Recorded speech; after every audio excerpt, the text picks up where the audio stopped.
Hey everyone, Brendan Snyder here. How are you? So we are doing an interesting topic today.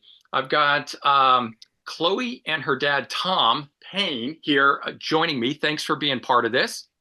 Hey, thanks for having us. Nice to be here. And so the topic today is what makes music span generations. And Chloe, you reached out to me, and I thought there was an interesting dynamic between you and your dad who do the channel together. And I thought this would be a great topic to have you guys on to weigh in about. And we can try and figure out why is it that music can span generations the way that it does. So first up, I just Tom, how old are you? And Chloe, how old are you? I'm curious the age span that we're talking about here. Yeah, I'm 56. Okay. And I'm 16. I just turned Okay. 16. I'm 47, We're so I'm kind talking of 40 years. yeah, right. And to me, that's one of the most fascinating things where it doesn't matter the kind of music or the genre. It's like, it can span multiple decades and time frames that are within there. And so we're definitely finding that here, which again, I think is going to make this really interesting. Um, I'm here on the East Coast in the New Jersey, New York City area, but where are you guys located? We're in the West Coast area. Mhm. Yeah. Yeah, so you guys are about 3 hours behind me. I know I've got you waking up a little bit earlier to film this, so thank you for that. No problem. And I'm curious, what got you guys to start the channel? Who is did one of you start it in particular and the other joined in, or you just did it together? Well, it was actually my idea. Like we were just hanging out one night, like just in the living room, and then I was just like, you know what, Daddy? I have an idea. I think it would be very, very cool if we just start, a YouTube channel together where we just talk about our love for music. We can like, you're one of the metal YouTubers that like inspired me on certain subjects and stuff. Cool. And he just thought it was a great idea. We came up with a channel name and started uploading about every week. Yeah. There used to be a record store back in San Francisco where we're originally from. That was called Reckless Records. And I always thought that was a cool name for a record store. So I just lifted the name and changed it to Reckless Rock Reviews. Oh no, it's perfect, and I love the repetition of the R that's in there. That always just Yeah, that's what you know makes it catchy. exactly. And I have found, early on in this whole YouTube thing that we're doing here is that, you got to have the good title, you got to have the good thumbnail. If you got those two things, the rest all just falls into place. Yeah. So let's dive into the topic here about what it is that we think that makes music span the different generations. And one of the first things that I wanted to discuss here was the shared experiences that it can bring to us, something that you can do both by yourself, but you can do with others. And so you can go to concerts, you can discuss it. I mean, you're talking about doing the rock reviews and things together and forming the YouTube channel based on what it is that you share, the love of music. So right in and of itself, you guys are already doing that. Yeah. Yeah. I guess for me, it's always been a part of my life. I mean, um, all the way back to when I was an infant, basically. My mom took me to, believe it or not, a Doors concert when I was 15 months old. Um, It's she in was a your hippie. blood. It's in my blood. She was a hippie. My folks were hippies growing up in San Francisco. Free music was always there. The Grateful Dead and the Panhandle of Golden Gate Park, the Hate Street Fair. They'd have bands like the Nitty Gritty Dirt Band. You know, it was always around me. And my dad also was a DJ on a local radio station Oh, in the wow. Bay Area. So from my very earliest memories, music was always there.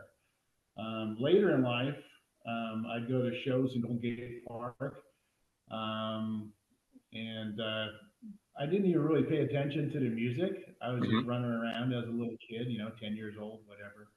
But I remember the kind of a communal feeling with all the people there and my parents would, talk to people there. They had friends that would be there. Hmm.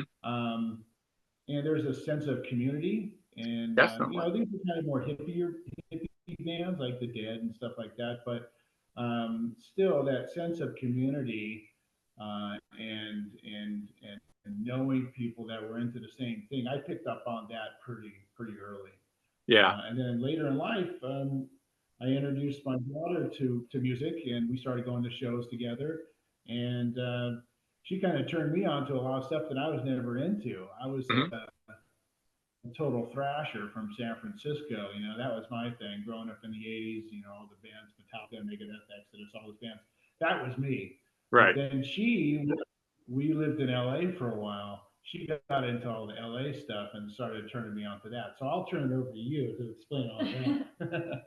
So pretty much like my like main introduction to music was like, so it's like, of course, when I was little, I would listen to just children's music, and then he Hmm. wanted to get me into some more rock. So he introduced me to Sweet Emotion from Aerosmith, and I was Mhm. like in love with it. And I'd listen to the same song like on repeat over and over again, driving to Yeah. preschool. I But did that with Van Halen and the instrumental 1984. I just dubbed that piece on a cassette over and over and over for an entire, 45-minute side of a cassette. So that's interesting. So what yeah, bands did so did you turn your dad on to? So like later on when living in LA, it's like I was getting really into like Bon Jovi. I mean, he's still like not super crazy about them, but he always remembers them from the 80s. But the main one that I really turned him on to that we're both really in love with now is LA Guns.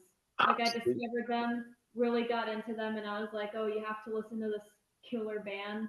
And then Yeah. at first he kind of like hung on to his thrash roots, didn't really want to give him a chance because they were an LA band. But Right. then eventually they started to grow on him, and then he let go of that immaturity, and then he started, like getting really into them, and they're like one of his favorite bands. Yeah. And what was the other one? The other one, well, I got you into the Scream, remember? The Scream. Yeah. Yeah, the Oh Scream. yes. John Actually, John Corabi, yeah, Corabi, man. Motley Crue. And Dokken. Yes. Oh yeah, Dokken. I got you into Dokken, and Yeah. now Nice. yeah, I got him into Dokken, and then gosh, what else did I? Hanoi Rocks. Hanoi Rocks, Great White. Yeah. Yeah, those are some other bands I turned him on to that he originally kind of dismissed back in the day. Yeah. Hmm. Yeah. There's this, I guess, inbred prejudice if you're growing up in San Francisco against everything from Los Angeles. So That's they true. always, That's true. That's the way it was back then. and we hated them, Yeah. But See, and I, now, I I grew up with all the LA bands hating all the thrash. And so mhm, for me, it was coming around to the thrash in the early 90s. Whereas I couldn't get into bands like Testament, yeah, Megadeth, Metallica, all that. I mean, the first time I heard some of that stuff, I was like, what is this? This is not for me, right? When Master of Puppets came out. But after all of that sort of died down in it, and I just listened to it for the music that it was, I found myself really enjoying that kind of stuff. And I think that's yeah, one of the cool things within music that if you can, let go of some of those preconceived notions or some of those things that are out of the sort of popularity aspect, is this a cool band? Is it not a cool band? Or my friend's going to make fun of me if I listen to it, and just listen to the stuff for the music. There's a yeah. lot of killer stuff out there. Oh yeah, yeah. I think for the LA thing, it was getting past all the makeup and the Mhm. glittery clothes and you Yeah. know. Uh, but yeah, going to shows for us together has really been just a wonderful memory maker. Just dad and daughter kind of daddy daughter time, just going out, Right, rocking out.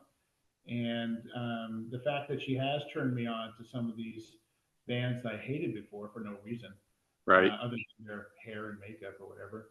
Um, Which they've all stripped away at this point now. yeah, So it's yeah, like they all look Poison like doesn't wear makeup anymore. But I mean, back in the day, that they debut all look album like you cover, and look what me the now. cat dragged in. I thought it was four girls on the cover. It took me years before I realized that, oh no, those were guys that are on there. You know, Which, so this kind of leads into the next thing, you talking about going to the concerts together and stuff, which is, this idea that music has both a nostalgic aspect to it, but a sort of a history aspect to it. So, Dad, you growing up with stuff, the nostalgia and being able to turn Chloe onto things, but you, Chloe, going and experiencing some of these things that your dad did and seeing it, and sort of learning what it was about through the bands, through what they've done, listening to the music, and then, what was it from that time, that era? And I've always found that to be a fascinating thing about these bands and going and seeing them live and seeing them put on those shows and do those things, whether they're bands that are 10 years old or 50 years old. Yeah. One of the things that I try to do when I'm talking to Chloe about, the scene, let's say the thrash scene back in the day, or the concerts that I used to go to, is I try to incorporate some stories. Because for Mhm. me, music, throughout my whole life, it's not just the music. There's all these stories and memories attached to the Right. concerts. And I remember going to buy certain albums and waiting in line to get, concert tickets, and the excitement, the emotions that are attached to all those memories. And that's what I try to share with Chloe a lot, because she's building her own memories and we're Yeah. building memories together. Yeah. And, you may not remember what you had for dinner 2 nights ago, but you're going to remember, when you were in the front row to see the Scorpions. You're going to remember that. Oh, Yeah. yes, absolutely. I mean, it's funny, I've got memories like those where I don't really remember much about the night or what the set list was, but I remember being front row and that experience, that moment, of seeing them right there. And those kind of things will stick with me. The whole thing, you know, down to the clothes they were wearing, what it felt like being there. And then, when that song pops on a radio or I put the CD in, I am right back in that moment. And I love that about music, being Yeah. able to take you on that memory journey. Yeah. I Yeah. kind of get like that specifically with the Dawkins song "The Hunter" because Hmm. I've seen Dawkins twice, and then I both have a little special memory with The Hunter because pretty much like the main one that always sticks with me was the most recent time I saw Dawkins, which was with my best friend. Hi Sydney, if you're watching this. And Hi, then Sydney.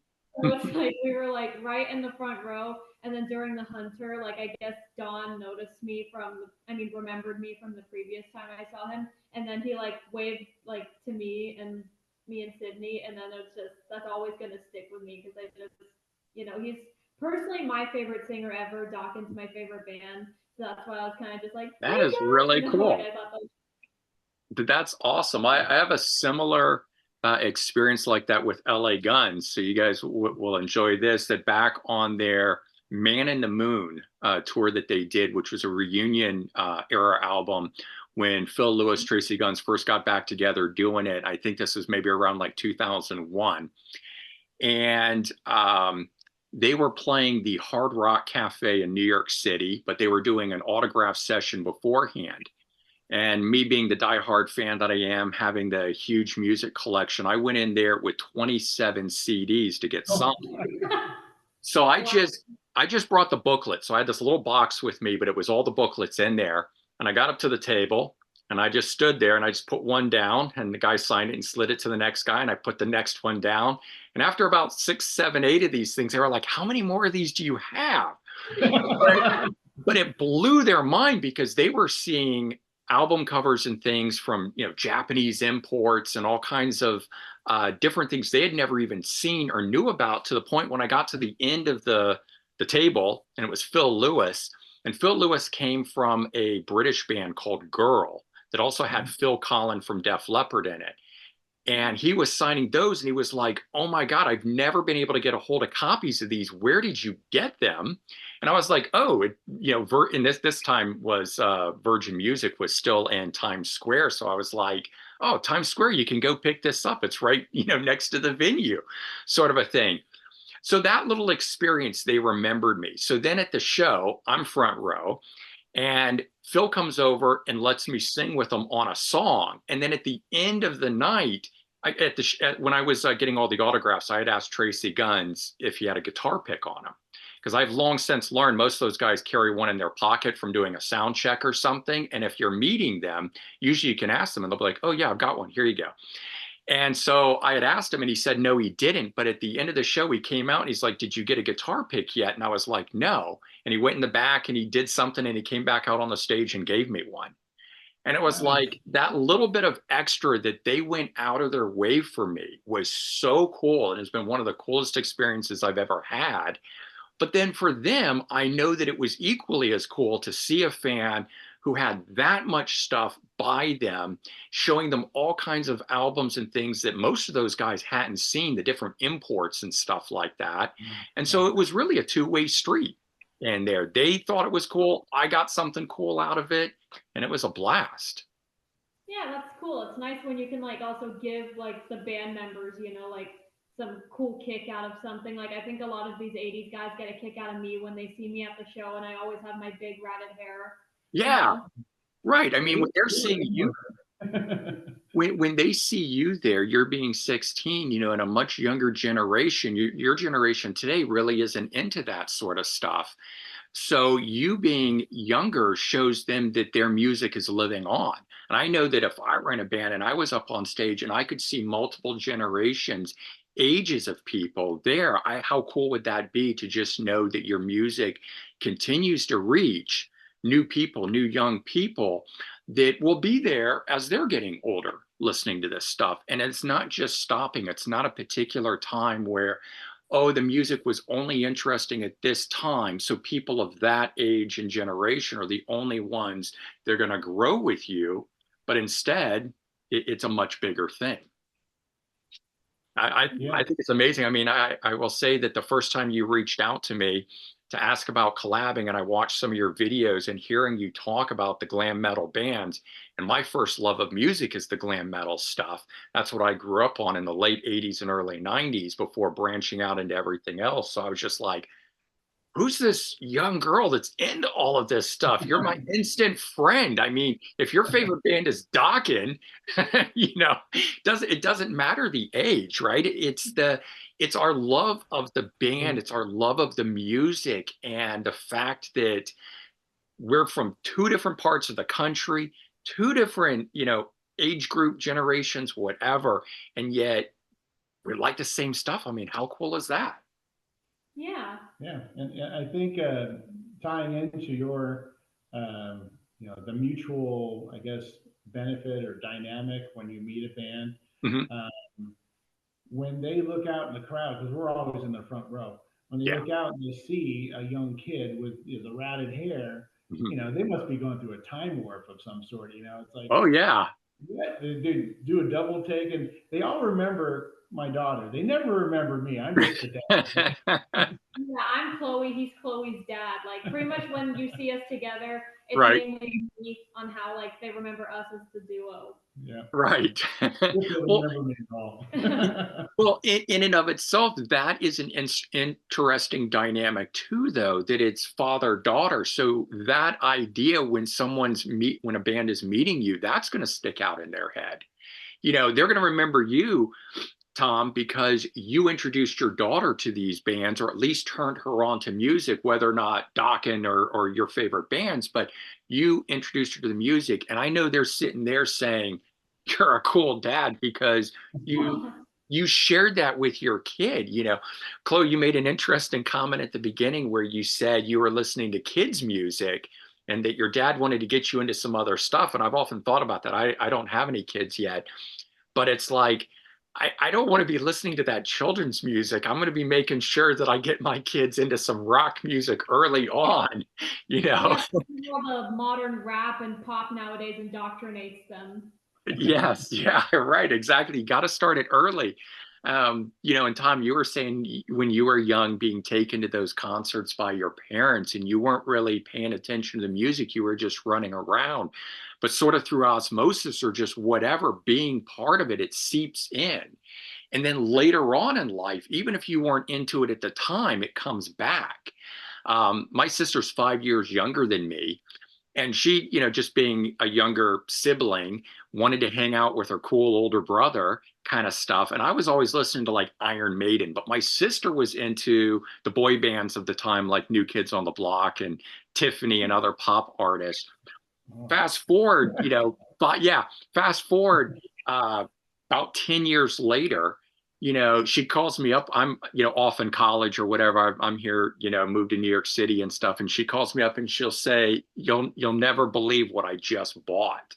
And she was telling me she just bought the Iron Maiden album that I played incessantly at the time that we were hanging out when we were growing up together, which was No Prayer for the Dying. And she just all of a sudden got a hankering for it, and it completely started to shift everything. And from that point on, she branched out into all the metal bands and stuff that I was into.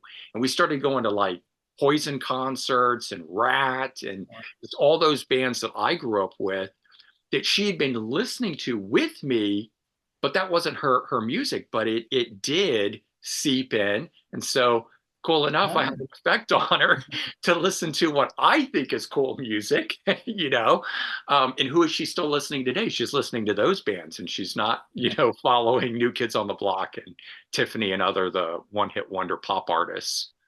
Yeah, yeah, and that's what when you were speaking, I was thinking those, the music we listen to, metal, rock, in particular from the 70s, the 80s, you had to be a real musician back then. You Yeah. had to master your instrument. Hmm. Uh, there was no Pro Tools. You couldn't like splice and dice, and no auto tune. You had to go in there and actually play, and get it on one take. Hmm. Uh, so I think it just that in itself makes it innately uh, more able to stand the test of time, if you will. Yeah, absolutely. I mean, a lot of the pop artists throughout history, not just today and not just back in the 80s and 90s when I was coming up, I know, but I mean, you go back to the 60s, there's always been songwriters writing for pop Yeah. artists who they take, this person has the right look, the right voice, and then they get somebody who can write the right song and they put it all together and they have a hit. But the thing is, uh, times change, styles change, and at a certain point, that stuff isn't popular. And because that person wasn't writing their own things, they weren't growing as the musician, maybe they don't even play any instruments, they're kind of Mhm. dead in the water. And that's why there's always these one hit wonders or has beens or whatever. Whereas the bands that wrote their own stuff, even if they had co writers and things come in, but they play their own instruments and they do all that, they can continue to create. They might not be as Mhm. popular as they once were, but they can still do that. And that's at least one of the things that has always connected me to music is the bands, the artists, the ones that actually create the stuff, write it, play it, all the above. That's a great point. Great point. Yeah. Yeah. Now, just I guess going back to when we were talking about memories, Hmm. I don't know why, but for the past like couple of months, I've had this memory in my head, and it's a totally obscure memory. It's when I went to a Day on the Green show. They used to have these Day on the Green concerts in the Yeah. Bay. Bill Graham was the big music promoter back then through the 60s, 70s, 80s. And they'd bring together, 6, 7 bands or whatever, and it started like 11 a.m. and go to 11 p.m. at night at the Oakland Coliseum. It was always at the Oakland Coliseum. And the memory I have is from when I went and saw it was the first concert I paid for. It wasn't a freebie. It wasn't when my parents dragged me to see. It Right. was the one that I went out, waited in line, bought the ticket for $12 or whatever it was to go see these bands. And Ozzy with Randy Rhoads. Oh, wow. And the memory I have is with it's Randy Rhoads playing his famous black and white Flying V, and the reflection of the reflection of the sun off of his um, off of his guitar hitting my eye. It's this memory of that. Just when he would move around stage, that reflection, just that beam just hit me right in my eye, and I have that memory, and I Right. don't know I have been honing in on that memory, but it's something. It's a weird little, like a second in time from Right. when I was 13 years old that Hmm. will never go away. It's really strange, but Yeah. I thought I'd just share No, that. absolutely. And I like things that are like that. I have numerous ones where feeling, up front, so close, and the PA is right there, and actually feeling the bounce of the bass or whatever on the chest, like feeling the music because it was so loud and you're so close to it, and recognizing the difference between when you're that close versus being further back. So not only are you seeing better, but you actually feel the music. And there's all so many cool, experiences and things like that that can be shared. So Yeah, one of the and other things I wanted to touch on here was that I think helps make the music transition through generations is when bands, um, younger bands, talk about their musical influences, where they come from, right? mhm. So bands that are, modern or current or present today doing a cover song of a band from long ago, or even just talking about that, what bands, artists influenced them. I know for myself, at least, that when I get really deep into a band, not only do I go and look for like side projects, solo albums, and stuff like that, but if they keep talking about keep talking about a particular band, I want to go check that band out. I want to say, well, why is that band a favorite band of theirs? So you're just saying, you're just pointing to Chloe. So Chloe, you go and get that deep into bands, go off into tangents and stuff.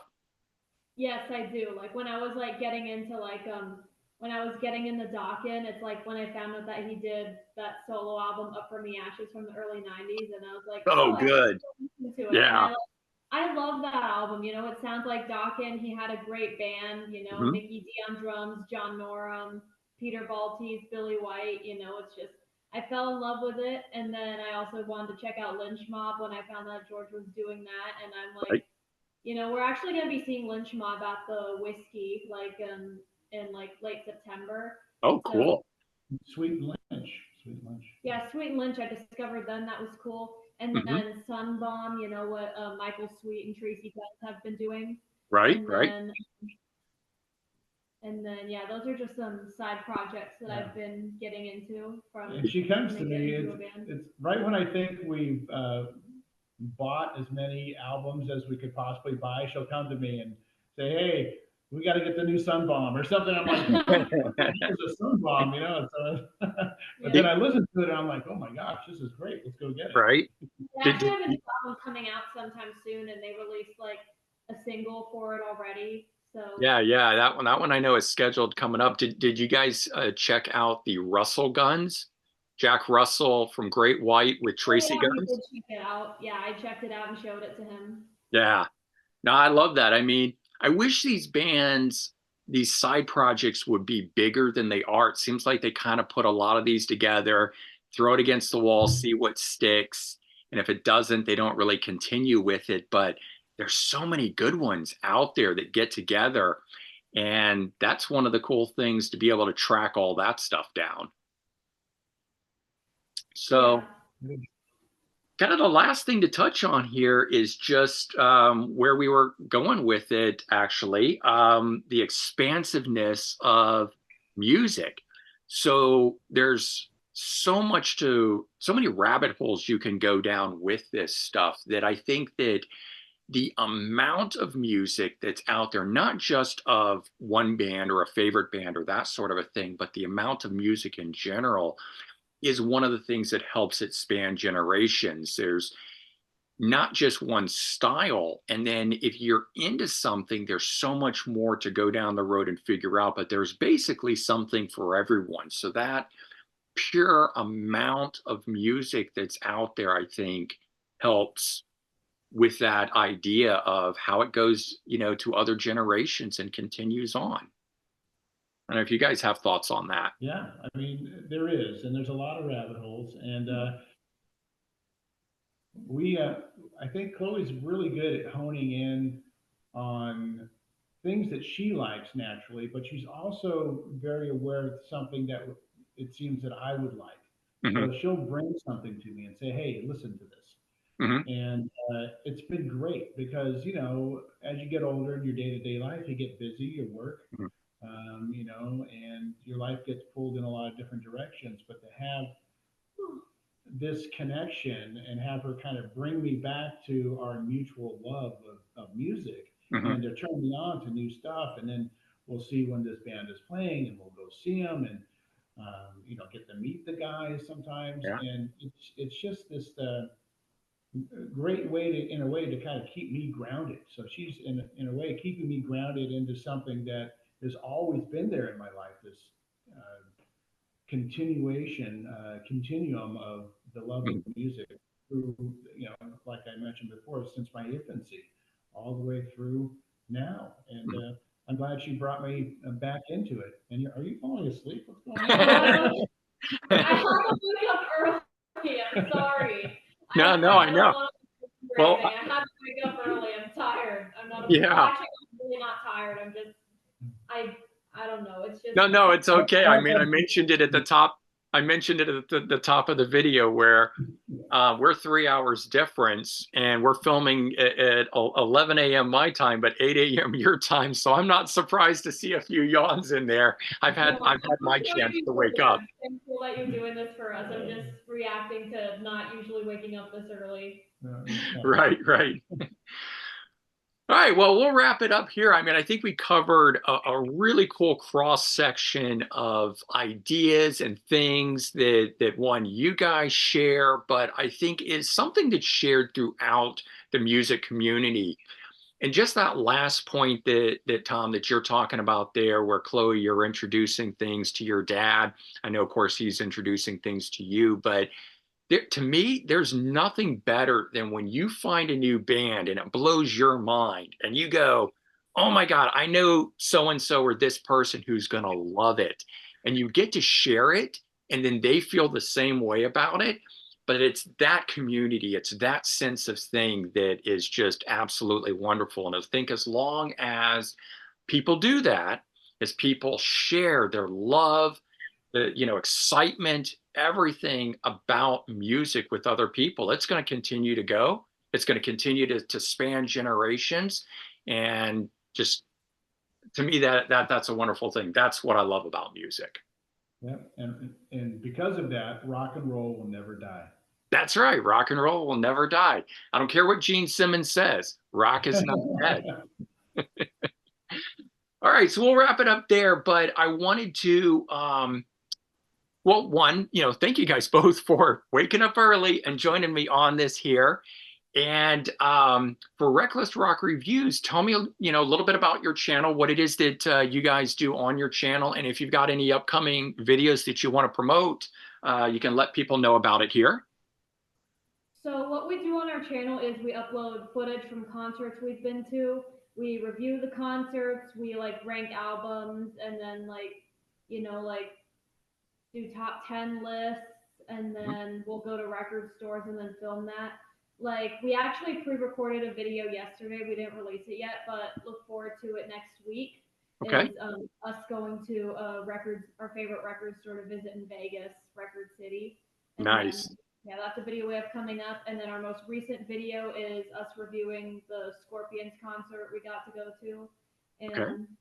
Cool. All right. Well, for all you guys watching me out there on my channel here, for those of you that are just tuning in and, haven't subscribed yet, certainly subscribe to both our channels, but head over to Reckless Rock Reviews, give them check them out, see what you think of their videos. And certainly leave your comments. Let us know what you guys think are the things that have made music span generations and are keep going today. All right, so for Reckless Rock Reviews, I'm Brendan Snyder. Thanks so much for joining me, and we'll see you all real soon. Bye, everyone.